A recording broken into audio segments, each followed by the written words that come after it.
I'm Dawn. Welcome to my channel. Thank you for visiting with me today. So I have a story time for you. This takes place the weekend I met Eric. A little bit backstory. So I was going to see the Eagles with a mom from the daycare I used to work at, and she said she was going to buy dinner and pay for the hotel room if I babysat for her the night before. So she was one of those military wives, one of those ones.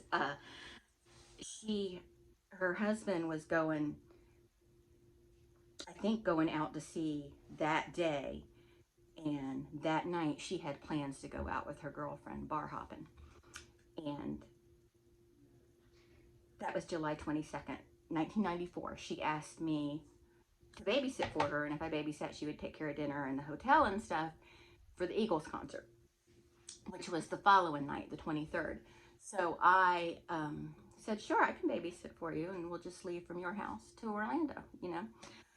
So, so I get there, and I'm going to try not to meander a lot during the story because was a big weekend for me. I met the man I was going to marry. It was a very big weekend. So I spent the night at her house, and actually, so you know how I met Eric, just real quick. Um, Her and her friend that looks like Gene Hackman, this woman that looks like Gene Hackman, wanted to go out to this bar called Hollywood's, which is where me and my friend used to go a lot, but we always had much more successful trips there than this lady did. But this woman was crazy. The one I was going to see the Eagles with, it was certifiable. But she and her girlfriend that looked like Gene Hackman were going out, and later that night when she came home, she brought two guys home with her, right? And one of them was Eric. And she told them there was a party at her place and to come party. So they brought beer and came because they were all in for a party. And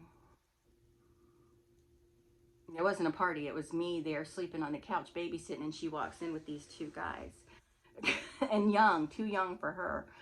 And so one of them was Eric, and so the lady I was babysitting for basically picked him up at a bar, and he ended up with me. And just see, I'm gonna meander. Several years later, after Marshall was born, Marshall was a little baby. Marshall was maybe 3 months old. We didn't even know yet that he had cancer.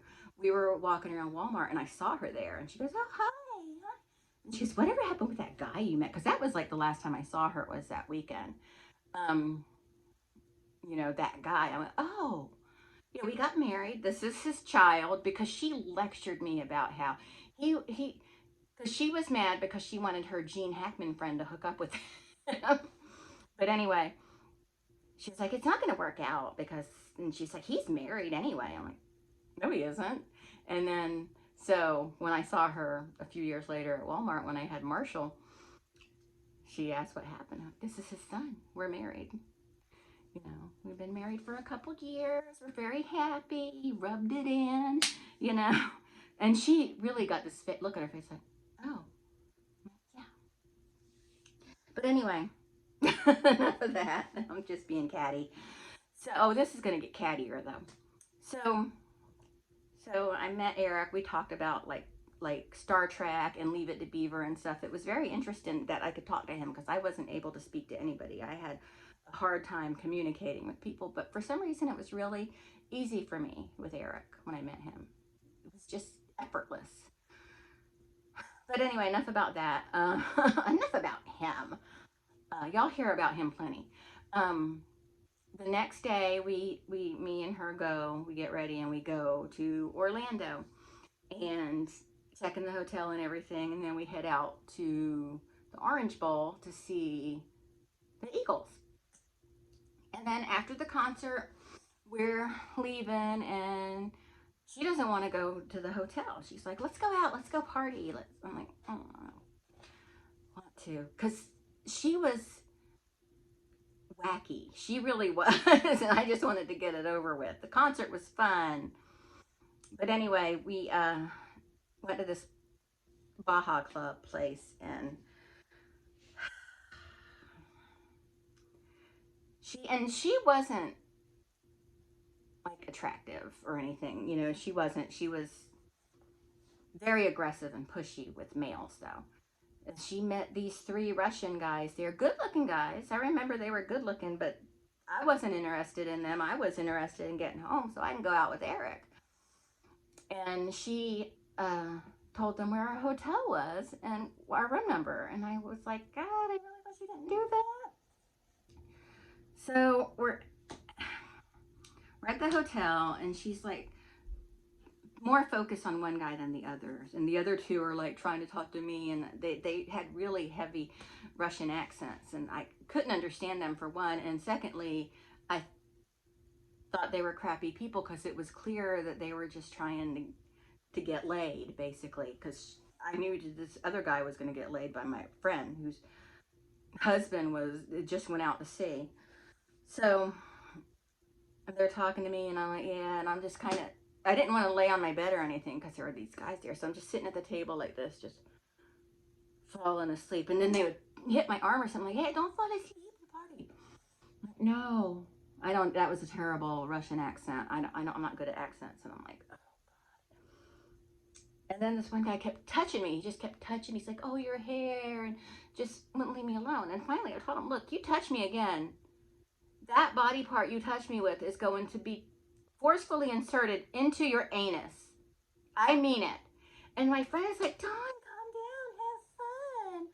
Like, I'm not interested in them. I'm not gonna have fun with them. Like, don't force me to be trampy because you are, you know. I didn't say that, but I told her I'm not interested in them. And then I get up, and I'm walking to the door, and the one guy's like, where are you going? Like, I'm gonna go out here, and after y'all leave, I'm gonna come back. And so I go out, I start going for the door, and he grabs my arm and like snatch my arm away, and I smack him. And I'm like, don't touch me ever again. Don't ever touch me ever again. And I'm sorry, I still don't know where to look. I'm trying my best. And my friend was like, Dawn, I can't believe you. Don't leave me in here alone. I'm like, well, then tell them to leave. She's like, no. And this woman, by the way, is older than me, much older than me. So I'm like, okay.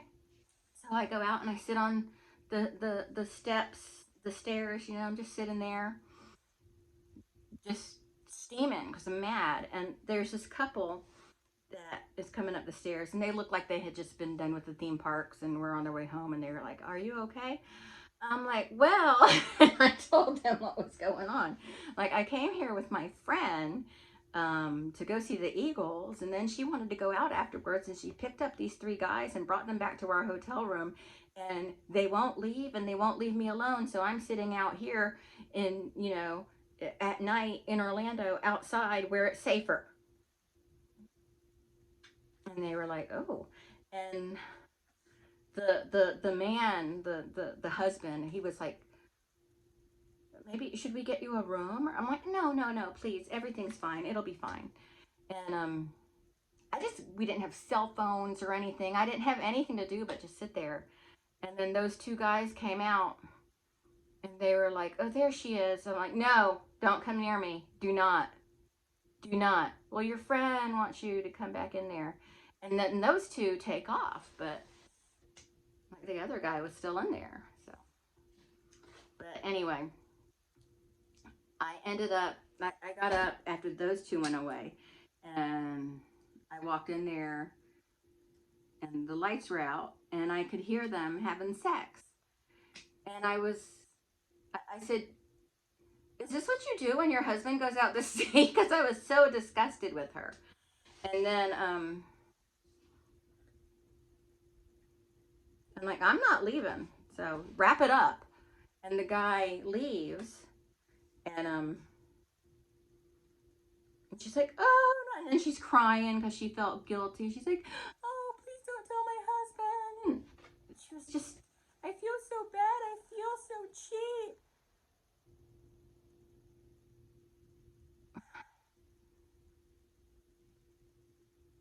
Okay. You decide I did this. You did this. You did this, lady. And then she's apologizing to me. It's like, I know I was wrong. I don't know what happened. I don't know what got into me. So, anyway, I guess it wasn't that much of a story, but the next day we left and I didn't have anything to say to her. And we got back, she took me home and I went, and she's like, so are you supposed to go out with that guy tonight? I'm like, yeah, I'm going out with him. And then she was like, well, when friends meet guys, it's not, it's kind of an unwritten code that we don't go out with guys they're interested in. I said, who's interested in him? And, she said, Gene Hackman. And I was like, well, she's not my friend, first of all. And secondly, finders keepers, and, and then that night, me and Eric went to McDonald's and went to play putt-putt, and it was a lovely night. So, and we've been inseparable ever since. So, anyway, that was my story. The whole meeting, Eric, there was more to that. There was more going on there, but that was the gist of it. But yeah, girls, don't pick up guys in bars and tell them where your hotel room is. Please don't do that.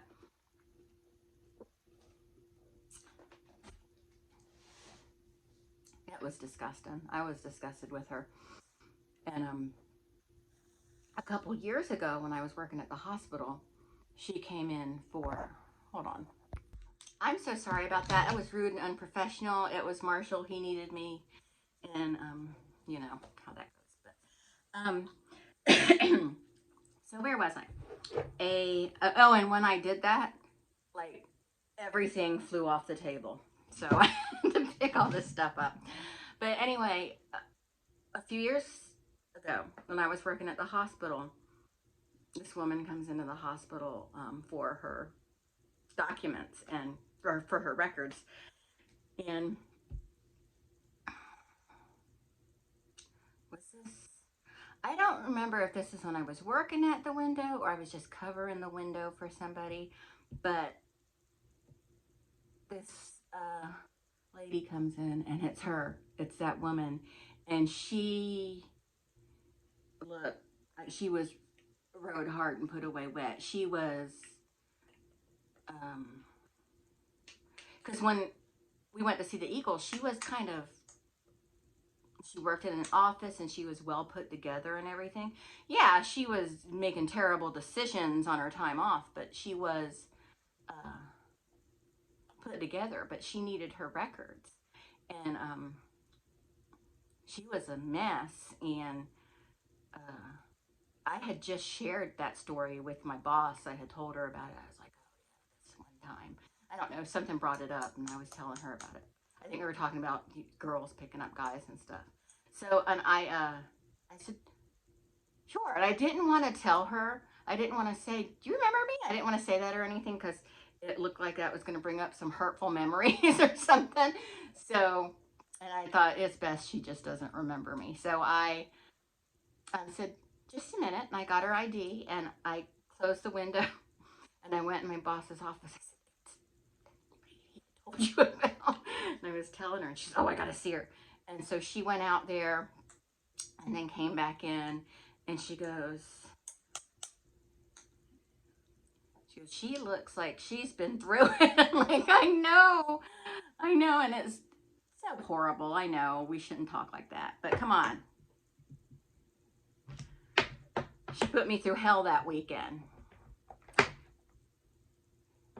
But yeah, so I got her documents, and I have to kind of scan the document to make sure everything's right. And I looked, and it was some serious stuff involving irresponsible living. I'm just going to say that. I'm not revealing anything about her. I'm not revealing her name or details. And I don't even work for that shitting hospital anymore anyway. That place sucked ass. Actually, that's not true. I can't say that. Up until this job, it was the best job I ever had. But it's nothing like this job. But anyway, I'm just going on and on for no reason. So I'm going to get off of here, and because I have a makeup look I'm thinking about doing tonight. But I will talk to everyone later. Bye.